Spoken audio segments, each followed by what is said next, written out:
Lake Victoria was discovered for the Europeans by John Henning Speke in 1858. Bombastic side-eye.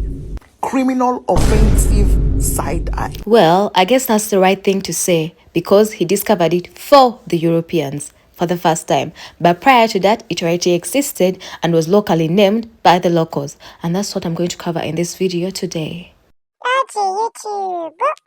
I think we all have that question, don't we? Like, why weren't the names of these lakes restored after independence? So today we're going to look at lakes and what they were called before colonization. Hi, I'm Basemera, and without further ado, let's just jump straight into the video. Lake Victoria, which is one of the African Great Lakes, Africa's largest lake by area, the world's largest tropical lake, and the world's second largest freshwater lake. In Uganda, it was Nalubale. Because of course, you know, Lake Victoria is shared amongst three countries, Uganda, Kenya, and Tanzania. So in Uganda, it was called Nalubale, which is a Luganda word to mean mother of guardian gods. Why? The Waganda believed that this lake was the source of power for their deities, and its fluid, transparent nature made it a piece of divination and transformation. For the Kenyans, they called it Nam Lowe, which means body of endless water, which it was. And in Tanzania, it was called Ukerewe, which is typically just the land of the Kenewe people. So they just named it after the people that were staying around it or near it. But since I'm Ugandan, I'm going to claim it and say its original name is Nalubale. I won't say what Kenyans called it or what Tanzanians called it. I think Nalubale takes this one, right? Tell me in the comment section below if you agree with me. The next one is Lake Albert, which is Uganda's second biggest lake and the 7th biggest lake in Africa. Originally, it was called Lake Mwitanzige and temporarily Lake Mobutu Sese Seko, but that one didn't stick, right? Let's go with Lake Mwitanzige. Mwitanzige means locust killer.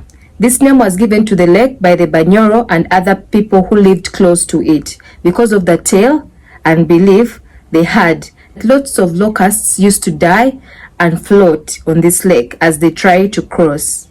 Lake Albert is shared between Uganda and the DR Congo, the Democratic Republic of Congo.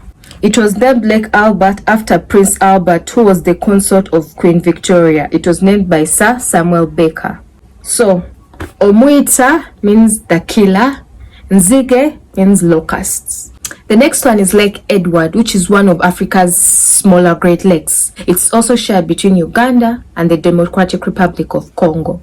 It was locally called Rwitanzige or Reru. You see, it's similar to Lake Albert. They have a similar kind of vibe, but a different language.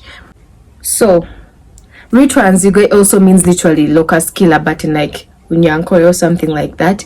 And then Reru doesn't have a particular meaning. They said it was derived from like the Rwandese or something like that. So it's similar and it's closer to white.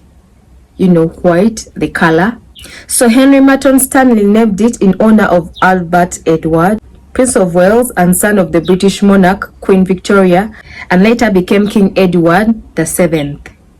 Lake George is a shallow lake. It only covers a total surface area of 250 square kilometers and isn't really considered one of the Great Lakes, though some people say it's one of the Great Lakes. The local name was Lake Katunguru. For those who know the local language, obviously we call the onion Katunguru. Let's dive into it and see how it came about. The area surrounding the lake is populated by Batoro, Basongoro, Banyampaka, and Banyankole people, and others. All these nations speak closely related dialects, which are generally referred to as Runyakitara language. Akatunguru is a word which means onion and is used by three different people. Thus, it came to be called Katunguru because of its onion-like shape.